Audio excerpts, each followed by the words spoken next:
جب انسان پر موت کے آثار ظاہر ہونے لگے تو انسان کو کیا کرنا چاہیے؟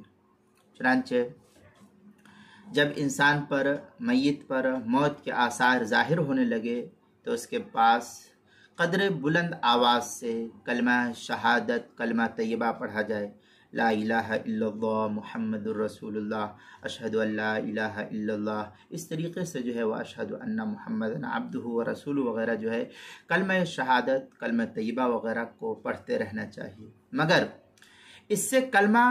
پڑھنے پر اصرار نہ کیا جائے۔ جو میت، جو آدمی مر رہا ہے یا عورت مر رہی ہے، جو انسان مر رہا ہے، اس کو یہ تلقین نہ کی جائے کہ تم کہو کلمہ طیبہ لا الہ، یہ نہیں کہنا چاہیے۔ ہو سکتا ہے یہ نزع کا عالم ہے، کوئی اور جملہ اس کی زبان سے نکل جائے تو سختی سے منع کیا گیا ہے، اس کو مت کہو، تم کہتے رہو زور زور سے۔ ہو سکتا ہے تمہاری تلقین سے وہ مردہ جو مر رہا ہے وہ اس کرب کی حالت میں، تکلیف کی حالت میں خود سے کہنا شروع کر دے، اس لیے اس کو نہ کہو، کیونکہ ممکن ہے کہ اس پریشانی اور بے چینی کے وقت اس کے منہ سے کوئی کلمہ اس کے خلاف نکل جائے جو اس کی آخرت کے لیے ہلاکت کا سبب ثابت ہو، اس لیے ایسا نہیں کہنا چاہیے۔ اب یہ بھی حکم دیا گیا ہے کہ میت کے قریب سورہ یاسین اور سورہ رعد پڑھنا بھی مستحب شمار کیا ہے فقہا نے، اس سے روح کا نکلنا آسان ہو جاتا ہے۔ چنانچہ اس سلسلے میں در مختار کے اندر ہے وَيَلَقَّنُ بِذِكْرِ الشَّهَادَتَيْنِ، یہ در مختار کی عبارت ہے، آگے ہے قال فی الامداد وانما اقتصر على الشهادة طبعا لحدیث الصحیح عنده من غیر امر بها لئلا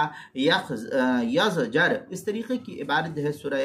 وَيَنْدُبُ قراءۃ سورۃ یاسین والرعد وغیرہ جو ہے در مختار بخش شامی کی عبارت ہے، جو زکریا بک ڈپو دیوبند کا ہندی نسخہ اس کی تیسری جلد صفحہ 78 اور 79-80 پر نقل کیا، اور بیروت کا چھپا ہوا نسخہ فتاوی شامی کا اس کی تیسری جلد صفحہ 74 سے 76 پر، تحتاوی علی مراقل الفلاح صفحہ 305، ہدایہ مع فتح اس کی دوسری جلد صفحہ 104، عالمگیریہ پہلی جلد صفحہ 157، احسن الفتاوی چوتھی جلد صفحہ 212، فتاوی رحیمیہ دوسری جلد صفحہ 338، بہشتی زیور دوسرا حصہ صفحہ 77، کتاب المسائل پہلی جلد صفحہ دوسری جلد صفحہ